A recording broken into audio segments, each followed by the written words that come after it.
그냥 로봇처럼 따라서 하라가니까 한가요? 거기다 여러분 의지를 좀 실어서 하시나요? 예, 의지를 실어서 하시는 거죠? 예, 이 디모데후서 이 말씀을 이렇게 이제 묵상하면서 저는 이제 신명기 말씀에 바로 이어서 디모데후서를 우리가 보았잖아요. 거기 이렇게 의미가 통한 것 같아요. 신명기도 이 모세의 마지막 설교죠. 이제 죽음을 앞두고 이스라엘 백성들한테 유언처럼 하는 설교가 신명기였지 않습니까? 그래서 나는 죽지만 이제 이스라엘 백성들이 요단 땅 건너가서 진짜로 하나님과 언약을 잘 지켜서 거룩한 백성이 되고 제사장의 나라가 되어 하나님께 영광을 돌리기를 그런 원하는 마음 가운데 신명기의 근 34장에 해당되는 많은 내용을 이스라엘 백성들에게 가르쳤지요. 예. 그래서 사도 모세는 가나안 땅에 못 들어가요. 근데 이스라엘 백성들만 이렇게 보내야 되는데 그들이 광야 생활에 훈련을 비록 했지만 그들의 모습을 볼 때는 염려가 되는 거예요. 그래서 신명기의 말씀으로 다시 그들을 영적으로 무장을 시켰고 또 하나가 있다면 중요한 게 뭘까요? 후계자를 세우는 것이었습니다. 그래서 여호수아를 지도자로 세워서 이제 이스라엘 백성들이 하나님의 말씀대로 지도를 잘 받아서 그렇게 제사장의 나라가 되기를 원했던 겁니다. 그런데 이 디모데후서도 사실은 보면 사도 바울의 마지막 유언과 같은 메시지예요. 그렇죠? 그래서 우리 같이 한번 말씀을 볼까요? 6절부터 8절까지 디모데후서 4장 6절로 8절 우리 같이 한번 읽겠습니다. 시작. 간지와 같이 벌써 내가 부음이 되고 나의 떠날 기약이 가까웠도다. 내가 선한 싸움을 싸우고 나의 달려갈 길을 마치고 믿음을 지켰으니 이제후로는 나를 위하여 의의 면류관이 예비되었으므로 곧 의로우신 재판장이 그날에 내게 주실 것이니 내게만 아니라 주의 나타나심을 사모하는 모든 자에게니라. 여기 보면 사도 바울은 간지와 같이 벌써 내가 부음이 되고 나의 떠날 기약이 가까웠다. 그 말은 뭐 말이야? 사도 바울이 이제 죽음을 앞두고 있다. 이제 그런 의미입니다. 그런데 그 죽음을 앞두고 사도 바울은 어떤 얘기를 하냐면 내가 선한 싸움을 싸우고 나의 달려갈 길을 마치고 믿음을 지켰다라고 고백하고 있어요. 저는 정말 이 사도 바울이 이 말이 부럽더라고요. 왜냐하면 선한 싸움 싸우고 달려갈 길을 다 마쳤어요. 우리는 이 세상에서 정말 선한 싸움을 싸워야 되겠죠. 그렇죠? 영적 싸움을 싸워요. 그래서 진짜 하나님이 함께 하셔서 그것을 다 이겨냈단 말이에요. 그리고 달려갈 길을 다 마쳤어요. 자기의 부르신 대로 사명을 온전히 감당했어요. 그리고 그 중에서도 사도 바울은 믿음을 지켰다는 거예요. 그러니까 이 말은 의미는 뭐냐면 이제 이 세상에서의 후회도 없고 미련도 없고 아쉬움도 하나도 없다. 그 얘기입니다. 그렇죠? 그리고 후로는 근데 사람은 죽으면 끝난다고 생각하잖아요. 근데 사도 바울은 죽음이 끝이 아니고 그 후에 나를 위하여 의의 면류관이 예비되었다는 거예요. 바로 하나님 나라에 가면 하나님께서 자기에게 의의 면류관을 씌워 주실 것을 믿었다는 거예요. 소망했다는 거예요. 그러면서 또 의로우신 재판장이 그날에 내게 주실 것이다 라고 고백하고 있습니다. 여러분, 우리가 죽으면 끝이 아니고 하나님 나라 갈 것을 믿으시나요? 그리고 그 하나님 나라에서 하나님이 상 주실 것을 확신하십니까? 그러니까 우리가 사도 바울의 삶을 놓고 보면 사도 바울은 자기 일생에 정말 이 땅에서의 아쉬움도 미련도 후회도 없어요. 너무나 잘 살았어요. 진짜 또다시 산다면 이렇게 살아갈 수 있을까 싶을 정도로 멋진 인생을 산 겁니다. 그리고 그것으로 끝나는 게 아니라 죽어서 저 하나님 나라에 상 받을 것까지 확신하고 있는 거예요. 아멘. 이런 삶이 우리 모든 성도님들 되시기를 축원합니다. 이제 우리 영상을 보시면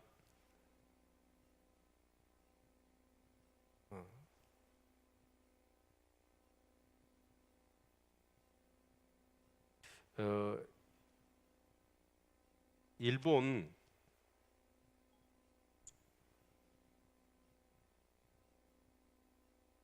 이게 좀 영상을 좀 보여주시면 감사하겠습니다. 일본의 한 의사가 이렇게 많은 환자들을 이렇게 치료하면서 임종을 맞는 1,000명의 환자들, 근 1,000명이 되는 환자들을 이렇게 지켜보면서 그분들이 했던 얘기들을 모았어요. 모아가지고 근데 대부분의 사람들이 죽을 때 후회를 하더라는 거예요. 그래서 후회하는 목록들을 전부 다 취합을 해가지고 순위를 정해서 25가지를 이렇게 정리를 한 것입니다. 예. 그래서 죽을 때 후회하는 25가지인데 첫 번째가 뭐냐면 자신의 몸을 소중히 하지 않았던 것, 그걸 후회하더라는 거예요. 대부분. 여러분 어떠세요? 몸 관리 잘 하시나요? 영혼 육의 관리 잘 하실 수 있기를 바랍니다. 맛있다고 음식 마음대로 퍼먹고 운동도 안 하고 잠만 디비져 자고 여러분 몸 관리를 잘 하셔야 돼요. 근데 그게 후회하는 일이라. 또 유산을 어떻게 할까 결정하지 않았던 것, 꿈을 실현할 수 없었던 것, 그렇게 얘기를 합니다. 또 맛있는 것을 먹지 않았던 것. 여러분 가능하면 맛있는 거 많이 드세요. 죽을 때 후회하지 마시고. 다섯 번째로 마음에 남는 연애를 하지 않았던 것. 여섯 번째로 결혼을 하지 않았던 것. 일곱 번째가 아이를 낳아 기르지 않았던 것. 여덟 번째 악행에 손댄 일. 아홉 번째가 감정에 좌지우질에 일생을 보내버린 것. 이것을 후회하더라는 것이죠. 책이 죽을 때 후회하는 25가지라는 책입니다. 열 번째가 자신을 제일이라고 믿고 살아온 것. 11번째가 생의 마지막에 의지를 보이지 않았던 것. 쭉 이렇게 가는데 그렇게 아주 25가지 보니까 여기에 제 눈에 띈 것은 종교를 몰랐던 것, 또 후회하는 것이었습니다. 담배 끊지 않은 분들, 혹시 교회 다니시면서 아직 주초 문제가 해결되지 않으신 분들 담배를 끊지 않은 것도 후회 목록이라고 얘기합니다. 여러분 정말 후회 없는 삶을 산다는 것은 복입니다. 그렇죠? 그래서 우리가 영혼 육의 관리를 잘하면서 하나님의 말씀과 기도 속에서 성령의 충만한 은혜 속에 살아가면 아마 사도 바울처럼 후회 없는 그런 삶이 되어질 줄로 믿습니다. 아멘. 네, 그러면서 이제 사도 바울은 이 64년 7월 11일 날 로마에 대화재가 일어나고 이 앞에 말씀드렸죠. 그 책임을 네로 황제가 누구한테 전가하냐면 기독교인들한테 전가하면서 그때부터 공식적인 기독교의 대박해가 시작되어지는 겁니다. 그래서 이제 많은 사람들이 이제 로마에 예수를 믿는다는 한 가지 이유 때문에 잡히게 되고 감옥에 갇히게 되고 이제 죽임을 당하는 그런 상황 가운데 있었죠. 그래서 사도 바울도 그때 이제 잡히게 됩니다. 그래서 이렇게 감옥에 갇히게 되고 1차 감금 때는 가택연금 정도였어요. 근데 이제 2차 감금 되어졌을 때는 이제 지하 감옥에 완전히 갇혀서 이제 사도 바울이 느낄 때는 보니까 여기서는 내가 이제 죽겠구나 이런 생각을 이제 가지게 된 것이죠. 이제 그러면서 이 디모데 후서를 편지를 쓴 거예요. 디모데한테. 그러면서 이제 하는 얘기가 참 저는요 아마 이제 신명기하고 이 디모데 후서하고 같이 이렇게 연결돼서 이렇게 말씀을 보다 보니까 이게 뭐가 느껴지냐면 바울 사도의 마음이 느껴지고 하나님의 마음이 느껴지는 거예요. 그래서 우리는 성경을 읽으면서 저자의 의도를 파악해야 됩니다. 저자는 성경은 하나님이 저자, 원저자이고 인간 저자가 있어요. 그러니까 인간 저자의 의도와 하나님의 의도를 잘 파악할 수 있어야 돼요. 그래서 성경을 읽으면서 하나님의 마음을 느끼지 못하면 성경을 그냥 지식과 정보로 읽는 거예요. 그래서 우리가 묵상을 하는 이유는 뭐냐면 하나님의 마음을 느끼고자 하는 것이죠. 그렇죠? 그래서 이제 이 바울 사도가 디모데한테 편지를 보내가지고 이제 너는 속히 오라 라고 얘기를 합니다. 그러면서 사사로운 부탁을 하는데 그게 뭐냐면 자 두꺼운 옷을 가져오라. 두 번째는 가죽 종이에 쓴 책을 가져오라. 그리고 마가를 데려와라. 그리고 너는 겨울 전에 속히 하라. 이 부탁을 이렇게 하고 있습니다. 여러분 이제 사도 바울이 감옥에 갇혀 있으니까 얼마나 이렇게 그 삶이 부족하고 필요한 것들이 많았겠어요. 그래서 이제 디모데한테 가져오라고 얘기하는데, 그 사도 바울이 로마 감옥에 갇혔던 감옥 생활을 놓고 보면 굉장히 뭐냐면 이 겨울이 되면 추워요. 그래서 아마 두꺼운 옷을 가져오라 부탁을 했던 것 같고, 또 이제 사도 바울은 이렇게 1차, 2차, 3차 전도여행을 하면서 하나님께서 계시로 주시는 하나님의 사람들과 교회를 섬기는 데 있어서 하나님이 주신 너무나 중요한 그런 내용들, 그 가죽 종이에 다 써놓은 게 그게 뭐냐면 성경일 것 같아요. 그걸 가져와라 라고 이렇게 부탁을 하고 있지요. 그래서 사도 바울은 이제 그 감옥 생활을 하면서 추우니까 옷도 가져와라, 그리고 또 성경도 읽어야 되잖아요. 이 성경도 이제 정리도 하고, 그래서 이제 그걸 가져오라. 우리가 삶 가운데 이제 필요한 것들이 그런 거 먹고 의식 주고, 또 우리 사람은 떡으로만 살 수 없지요. 그래서 하나님 말씀도 필요하지요. 하나님 말씀도 먹어야 된단 말이에요.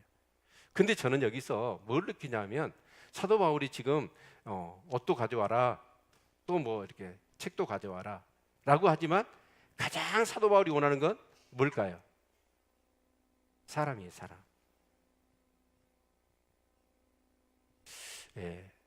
사람이 그리운 거예요. 혹시 여러분 어때요? 인생을 사시다가 사람이 그리운 적이 있으시나요? 근데 사도 바울은 어떠냐면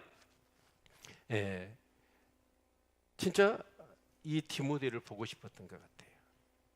그래서 1장 4절에 보니까 내 눈물을 생각하여 너 보기를 원하면, 너 보기를 원하는데 너를 보게 되고 너만 생각하더라도 나는 기쁨이 충만하다. 그리고 감사가 된다.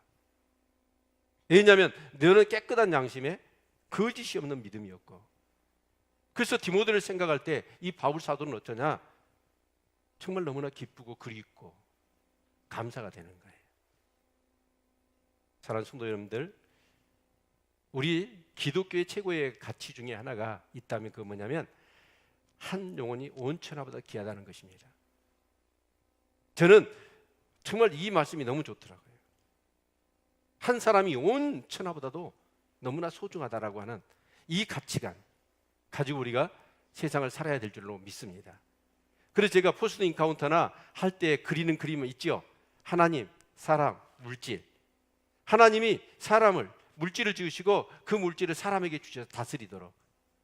그래서 우리가 하나님을 예배할 때 하나님 우리에게 은혜와 영적 권세를 주셔서 물질을 다스릴 수 있는, 그래서 생육하고 번성하고 땅에 충만한 삶을 살게 하셨습니다.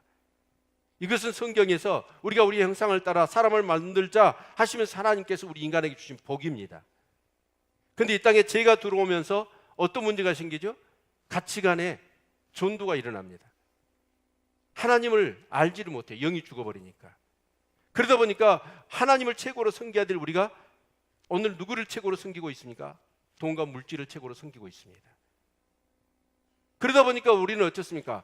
하나님을 우리가 바로 섬길 때 하나님은 물질을 다스릴 수 있는 권세를 주시는데, 그래서 그 물질은 하나님, 사람, 물질이잖아요. 그러니까 우선순위로 본다면 하나님이 우선이고 사람이 두 번째고 물질은 세 번째예요. 그래서 하나님의 은혜를 받고 진짜 하나님의 그 주신 권세를 우리가 가지고 살아가면 우리는 어떻습니까? 내 물질을 가지고 뭘 하는 거예요? 내 이웃을 섬길 수가 있는 거예요. 이것이 성경에서 말하는 하나님 사랑, 이웃 사랑이고 청지기적인 삶인 줄로 믿습니다. 근데 죄가 들어와서 하나님을 잃어버려요.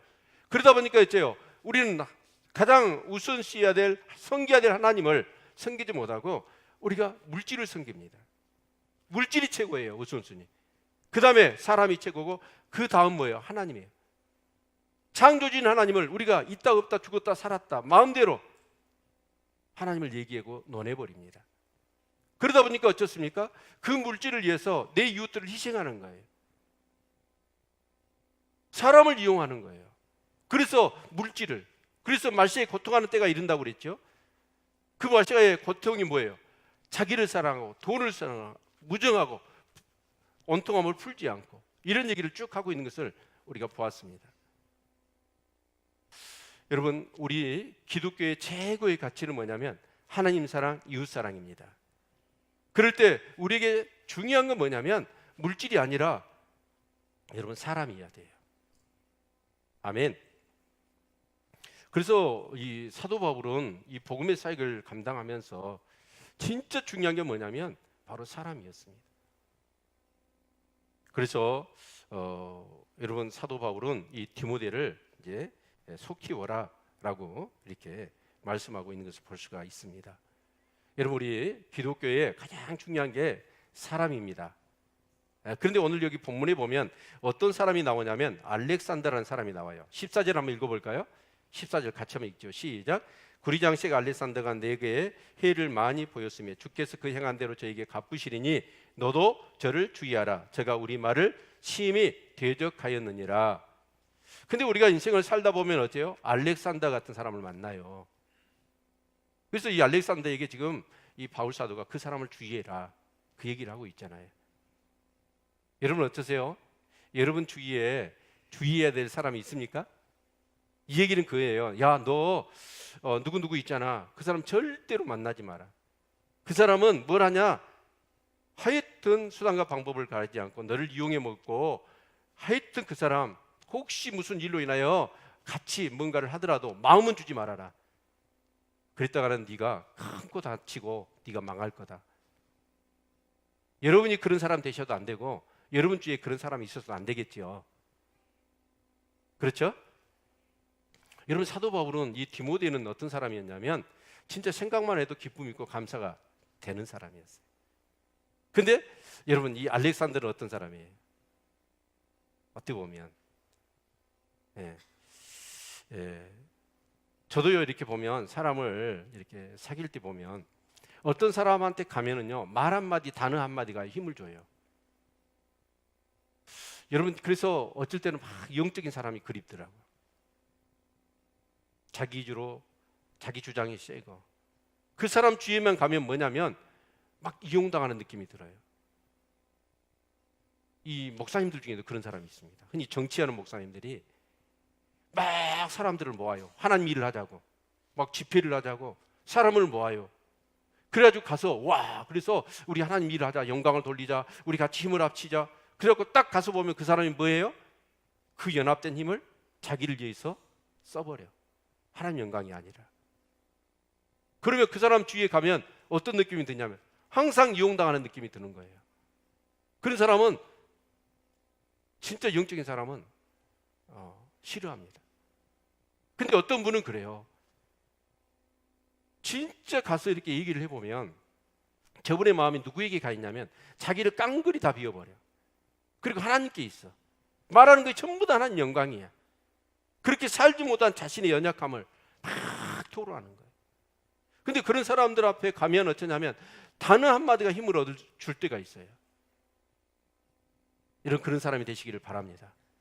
그래서 디모데는 지금 감옥에 갇혀 있고 인생의 마지막을 진짜 앞두고 있는 그런 상황 속에서 이 바울은 누가 그리웠냐면 디모데가 그리운 거예요.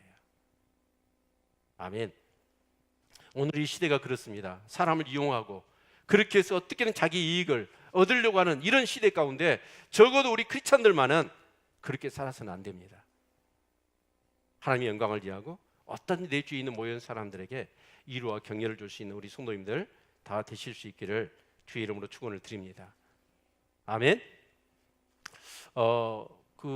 이렇게 기네스북에요. 우리나라 사건으로 인해서 이렇게 등재되어 있는 몇 가지 기록이 있다고 그래요. 그런데 6.25 때 흥남부두에서 그 피난민들이 이제 중공군이 근 30만 명의 떼구로 몰려오잖아요. 인천 상륙장실에서 치고 올라가다가 중공군이 개입해가지고 30만 명이 이제 밀고 내려옵니다. 그때 이제 피난민들이 피난짐을 싸고 어떻게 갈 수가 없으니까 흥남부두에 모였습니다. 근데 마지막 그 흥남부두에 남아있던 배가 있습니다. 근데 배는 그때 군수물자를 실었던 메더디스 빅토리오호입니다. 빅토리오. 근데 근 25만 톤에 해당되는 이 포탄, 탄약, 무기들, 군수물자를 다 실어 식량이고. 그런데 그 흥남부두에 어마어마한 피난민이 모여든 거예요. 그래서 그 사람들이 사정을 하는 거예요. 배에 태워달라고. 근데 작전 시에, 전쟁 시에 민간인을 그런 배에 태워서는 안 되는 거예요. 그래서 그 선장이 레너드 라루라고 하는 사람인데 이 사람이 고민을 하는 거예요. 놔놓고 가면 이 사람들 다 죽을 뿐만 아니라 이 공산 치하에 있게 되고, 그런데 이 전쟁 시에 이 군수물자는 필요하고. 그런데 이 선장 라루란 선장이 용단을 내리죠. 이 명령을 내리는데 25만 톤에 해당되는 모든 군수물자를 다 버립니다. 바다에다. 그리고 14,000명의 피난민을 실을 수 있는 게 다 실어요. 그래서 이게 기네스북에 크리스마스의 기적 해가지고 가장 위대한 항해를 한 배라고 하는 이름으로 기네스북에 등재가 되었다고 그래요. 여러분, 그 군수물자 전쟁 시에 얼마나 필요한 것들입니까? 그런데 그 선장은 어떠냐? 그 전쟁 시에 그 14,000명의 생명을 구해낸 것이죠. 여러분, 정말 우리가 종교라는 이름 아래, 법이라는 이름 하에 우리는 얼마나, 우리 성경에서 볼 수 있습니다. 누가복음에 보니까 예수님께서 안식일 날 병든 자를 고칩니다. 고치니까 바리새인들의 율법에 의해서는 안식일 날 병을 고치면 안 되는 거예요. 그래서 막 책망을 합니다. 예수님 앞에 따지는 거예요. 왜 안식일 날 일하냐고.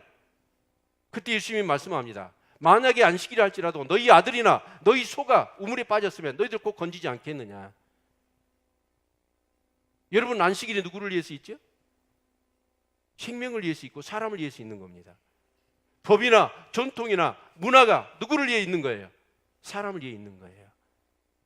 근데 안타깝게도 종교에 빠져버리거나, 여러분, 법의 어떤 그런 논리를 따져서 생명을 귀중하게 여기지 않는 그런 경우들이 얼마나 많이 있는지 모릅니다.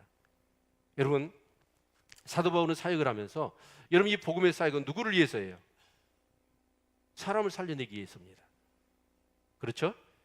그래서 사도 바울은 사역을 하는 데 있어서 가장 우선순위했던 건 뭐냐면 바로 사람이었습니다. 저도 그렇습니다. 목회를 하는 과정 속에서 보면 어떤 사역이 우선이고 사람을 둘째로 하는 그런 어떤 부분들이 참 많이 있는 것 같아요. 그래서 이 말씀을 보면서 그런 정말 내 사역의 가장 우선순위는 어떤 물질이나 교회가 아니라 한 영혼이어야 되지 않느냐, 이런 회개와 더불어 이렇게 결단을 이렇게 해보았습니다. 사랑하는 성도 여러분들, 정말 저와 여러분에 있어서 가장 중요한 것이 사람이 될 수 있기를 축원합니다. 그래서 십계명의 최고의 강령이 하나님 사랑, 이웃 사랑이에요. 아멘. 그런데요, 제가요 보니까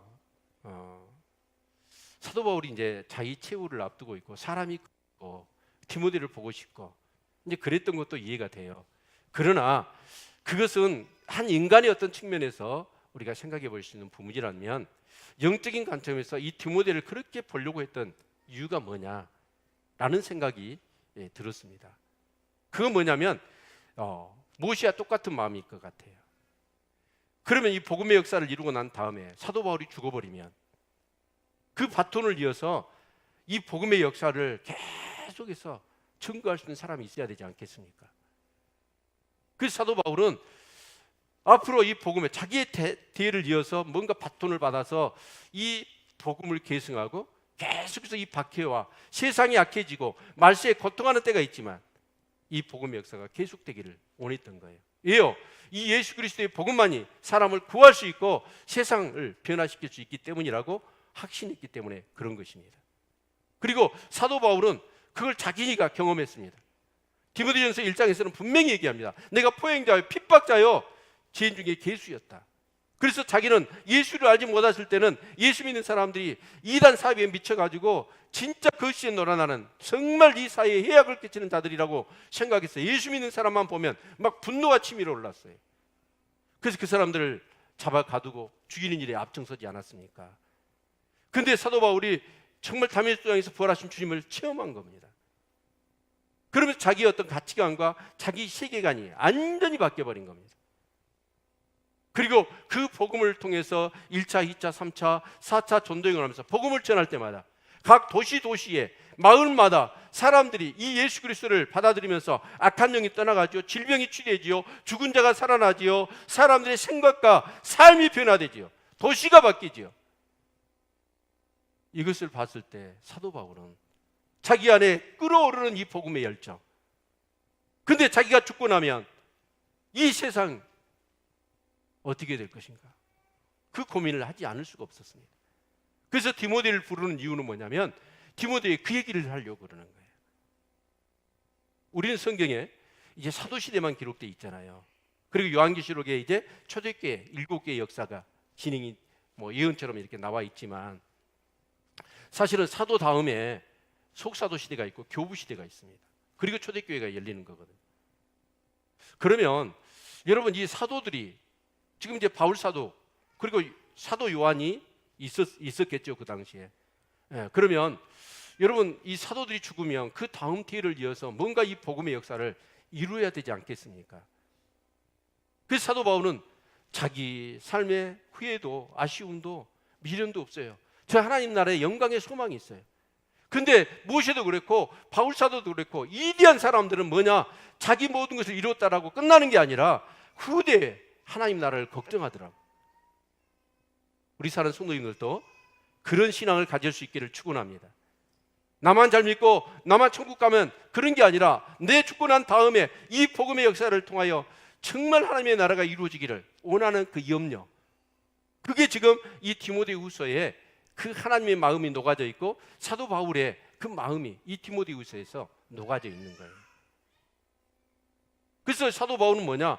이 정말 예수 그리스도를 믿는 믿음을 통해서 구원받고 삶이 변화되고 또 사람들이 변화되고 세상이 바뀌는 것을 보면서 자기 이후로 누군가 이 사명을 감당해야 되겠다는 거예요. 그래서 그런 부분에 대한 철저한 당부를 하려고 이 디모데를 부르고 있는 것이라는 거예요. 아멘입니까? 여러분 정말 우리가 예수를 믿는데요, 제가 가만히 생각해보니까 그런 것 같아요. 내가 예수를 믿는데 이 예수 복음이 내 안에서 성령을 통해서 살아있어야 돼. 그런 사람은 어쩌냐? 나만 잘 믿어갖고는 만족이 없어요. 나만 잘 믿고 천국 가서는 기쁨이 없어요. 반드시 복음을 누군가한테 내 안에서 막 용광로처럼 복음이 끌어올려야 돼. 그래서 그 복음을 막 전해주고 싶은 거예요. 이 마음이 회복되어질 수 있기를 축원합니다. 제가 한 영상을 같이 볼 건데요, 윤복희라고 하는 가수를 아시죠? 1977년에 2월 27일인가 이분이 강권적으로 성령 체험을 합니다. 근데 이분이 이제 그 어려서 미국을 갔어요. 오빠 윤한기 씨하고. 그래서 거기서 미국의 웬만한 뮤지션들, 최고의 뮤지션들과 같이 막 이렇게 연주를 했어요. 그러면서 얼마나 호화스럽고 사치스러운 생활을 했는지 모릅니다. 근데 이제 한국에 이렇게 들어와서 한국에서 막 이제 그런 어떤 그 최고의 뮤지션들하고 같이 한 활동 그림들, 사진들이 막 나오니까 한국에서 막 섭외가 들어온 거예요. 한국으로 오라고. 그래서 한국에서 다시 이제 이 사역을 진행을 하지요.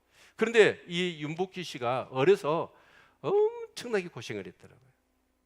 이제 6.25가 바로 끝난 이후, 그러니까 어머니가 7살에 돌아가시고 아버지는 알코올 중독자였어요. 그래서 이제 수용소에 끌려가고 그런 남매가 이렇게 살아가는 삶이 힘들었습니다. 그리고 사랑을 받지 못했어요. 그런데 이제 그 예능적인 이렇게 탤런트가 있으니까 이분이 막 그렇게 이제 연극도 하고 막 이제 그렇게 하다가 너무 사랑이 목마른 거예요.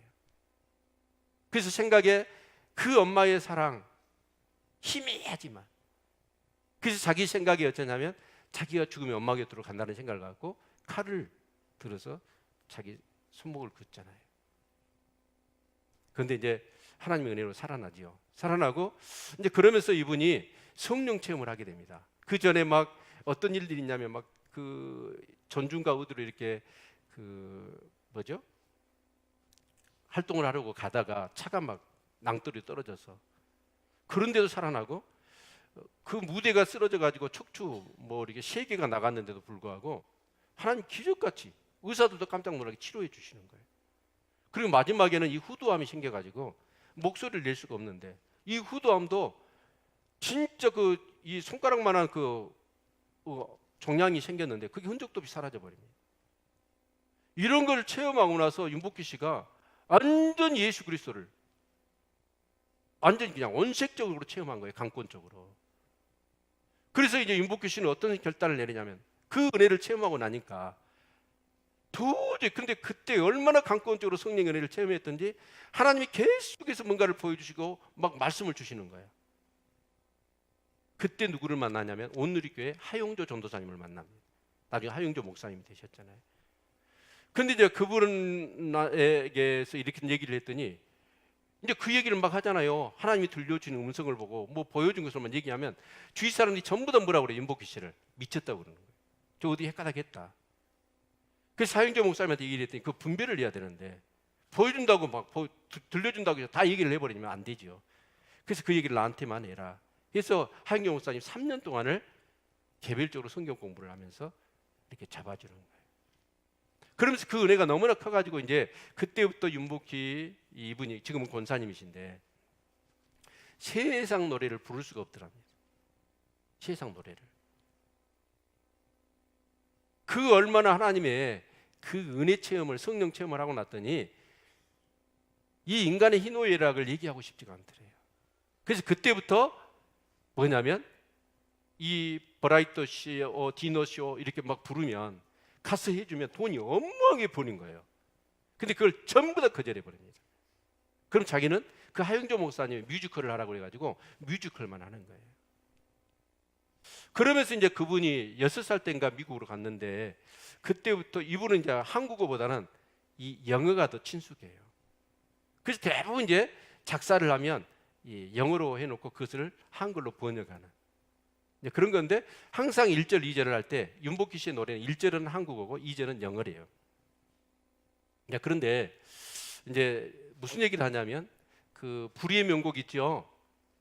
거기에서 윤복희 씨의 그 여러분이라는 노래, 그 노래로 이제 그 뭐 불의의 명곡이 뭐 가수들이 뭐 이렇게 대결을 하잖아요. 그러죠? 네, 그럴 때 이제 에일리라고 하는 그 여자 가수가 크리스찬이에요. 근데 윤복희 씨가 부탁을 했습니다. 자, 불의의 명곡을 부를 때 너는 영어로 불러주라. 그리고 또 하나 그 영어로 불러줄 때 그 대사 중에 가장 중요한 게 히세드예요. 히세드가 뭐냐? 그 이 여러분이라고 하는 그러니까 1977년도의 노래거든요. 그 노래가. 그러니까 윤복희 씨가 가장 뜨겁게 79년 77년도에 성령 체험을 했어.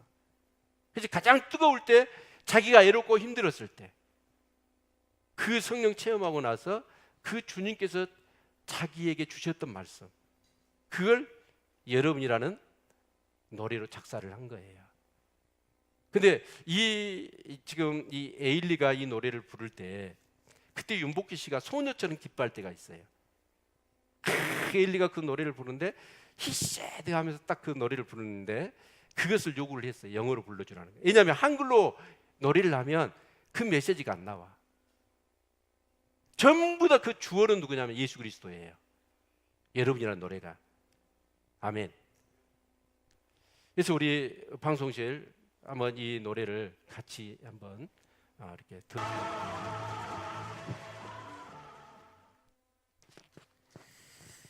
여러분이란 노래가 어떤 노래인지 아시겠죠? 근데 이 화면을 제가 보여드린 이유가 있어요. 에일리하고 윤복희 씨가 노래를 부르는 모습을 한번 비교를 해보셨나요? 윤복희 씨는 체험한 사람이에요. 체험했기 때문에 이분이 여러분 그 유튜브에 보시면 이분 간증이 나와 있습니다. 간증을 어떤 분은 남자분인데 이 간증을 듣고 1000번 울었답니다. 자기가 꼭 병 걸린 것처럼 계속 눈물만 나더래요. 그런데 이 윤복희 씨가 그런 얘기를 해요. 그냥 열심히 주일 성수하고 11조 내고 봉사하고 그렇게 해서 하나님을 아는 것과 성령을 체험하고 하나님을 아는 것은 완전히 차원이 다르더라. 그러니까 지금 이 물을 먹으면 목마른 사람이 갈증이 풀어진다. 이 말을 전해주는 것. 이건 지식이잖아요. 근데 실제로 물을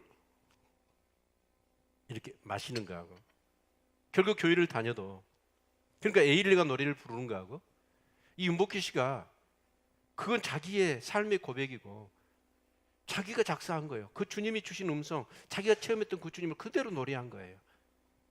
윤복희가 부를 때는 뭐예요? 성령 충만하지요. 근데 에일리가 부를 때는 성령이 덜 충만해. 지금 무슨 얘기냐면 지금 윤복규 씨는 에일리한테 이 노래를 불러달라는 거예요. 자기가 경험한 그것을, 자기는 노래를 할 수가 없지만 그 불의의 명곡에서 그 에일리가 부를 때 그 하나님을 표현해 달라는 거예요. 그걸 전달해 주고 싶은 거예요. 그 윤복규 씨의 삶은 이후로는 어쩌냐면 철저히 뮤지컬만 하고 뭘 하냐면 복음만 전해요. 차도 집도 신경 쓰지 않고 전철 타고 시내버스 타고 다니면서 사람 만나려고, 자기가 뜨겁게 경험했던, 자기가 애롭고 가장 비관하고 좌절하고 낙심했을 때 만났던 그 주님, 자기 삶을 회복시켜주고 자기에게 구원을 주시고 이 사도 바울처럼 자기의 영원한 생명을 주신 그 하나님을 뜨겁게 만났기 때문에 이걸 막 전하고 싶은 거예요. 왜 영어로 노래를 하냐? 한글은 그걸 표현해내지 못한다는 거예요. 모든 걸 자기가 경험했던 은유적인 하나님에 대한 복음을, 그리고 대상이 한국인뿐만 아니라 미국 사람, 세계 사람을 전도해야 되니까 자기는 영어로 작사를 한다는 것이죠. 그러니까 지금 윤복규 씨는 뭔 얘기를 하냐면 자기가 경험한 이 하나님의 은혜와 그 사랑을 자기만 간직할 수가 없어서 어떻게 다른 사람을 전하고 싶은 거예요. 지금 사도 바울도 그렇습니다. 이 디모데를 오라가는 건 물론 인간적인 어떤 그런 그리움도 있지요. 자기가 필요하니까 옷도 가져오고 성경책도 가져와라 라고 하지만 진짜 중요한 건 뭐냐면 이 뜨거운 복음. 그런데 이 디모데는 어떤 사람입니까? 예할머니, 어머니를 통해서 성경을 그대로 배운 사람. 양심이 청결해요. 거짓이 없어요, 믿음이. 그리고 루스드라 사람인데 그 1차 전도여행 때 디모데를 만납니다. 보니까 다른 사람과 완전히 달라요. 그래서 디모데를 지목해 놓고 그러면서 자기의 어떤 그런 이고니온에서 돌에 맞아서 정말 개처럼, 시체처럼 내동댕이 쳤을 때 이 디모데가 다 본 거예요. 자기가 복음을 전하고 그러면서 얼마나 핍박을 받았고, 그럼에도 불구하고 하나님께서 다시 바울을 살려주시고 구해주시고 계속해서 복음의 사역들이 이루어지도록 그 하나님께서 역사하셨던 것을 이 디모데가 보았던 사람입니다. 그래서 이 정말 디모데의 바톤을 이어서 이 복음의 역사를 계속해서 시켜갈 사람이 누구냐면 디모데인 거예요. 그래서 디모데를 보고 싶은 거고, 보고 싶은 이유가 뭐냐면 이 바톤을 넘겨주려고. 저는 이렇게 생각합니다. 우리가 신앙생활 하는데요, 내가 믿는 하나님을 막 누구한테, 진짜 내가 체험한 복음을 누구한테 전해주고 증거해주고 싶은 마음이 없다면 그 신앙은 지금 죽은 거예요. 복음의 생명을 잃어버린 거예요.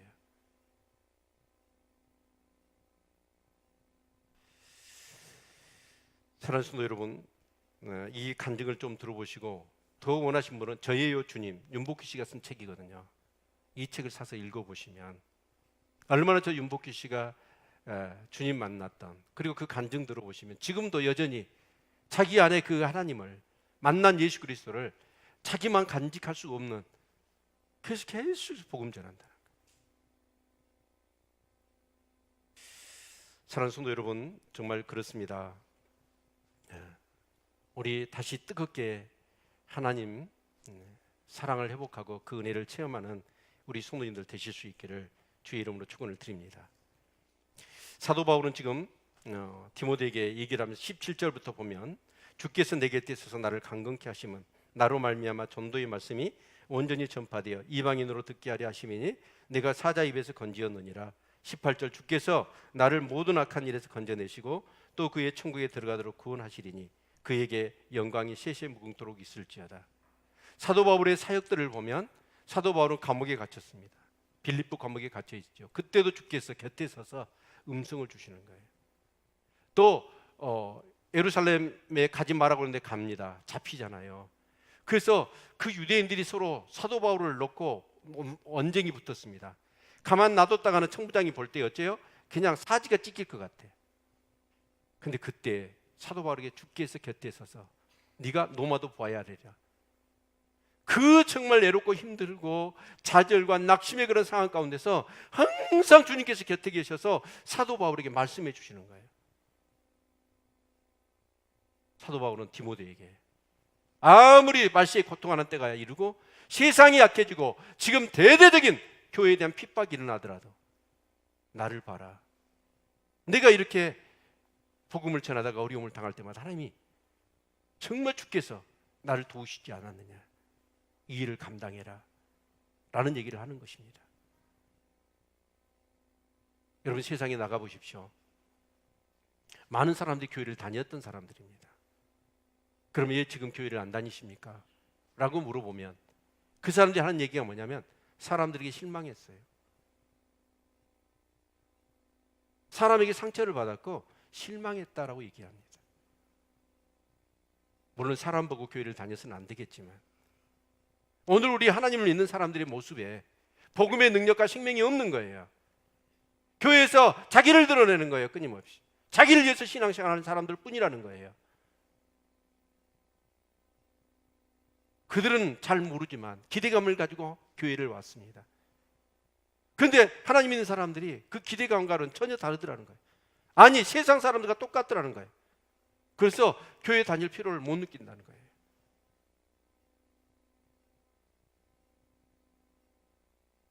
사랑하는 성도 여러분, 기독교의 역사는 계속 되어질 것입니다. 우리가 안 하더라도. 그런 문제는 뭐냐면 내가 안 하면 그냥 끝나는 게 아니에요. 내가 안 한다는 건 뭐냐면 내가 죽었다는 뜻이고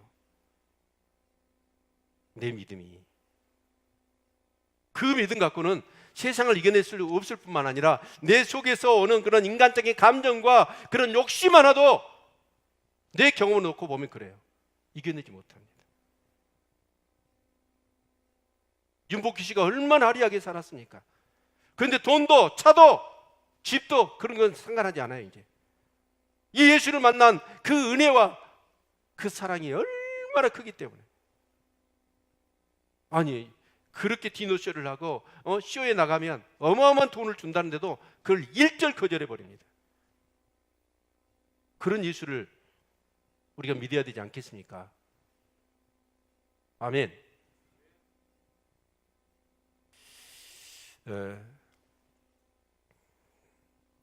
정말 하나님의 이 복음에 어떻게 보면 시대적인 어떤 그런 이 전달자로서 우리가 역할을 감당하기 위해서는 정말 사도 바울처럼 이 성령 충만하고 네 안에 그런 복음의 그런 능력과 생명이 차고 넘쳐야 할 줄로 믿습니다. 그렇지 않으면 정말 말세에 고통하는 때가 이런 것처럼 사람이 자기를 사랑하고 돈을 사랑해요. 그러나 성령 충만하면 우리 하나님 사랑하고 이웃을 사랑하고 정말 내 안에서 그 은혜가 용솟음치는 그런 멋진 인생을 우리가 살아가게 될 줄로 믿습니다. 정말 이 땅에서의 후회 없는 삶, 저 하나님 나라에 대한 확신 있는 소망. 그러나 진짜 영적인 사람들은 뭐냐? 그것으로 만족할 수 없습니다. 다음 때 이웃을 생각하는 거예요. 이것이 진정한 복음을 경험한 크리스찬의 삶인 줄로 믿습니다. 우리 교회가 우리 성도님들이 그 신앙을 회복할 수 있기를 주님의 이름으로 축원을 드립니다. 기도하겠습니다.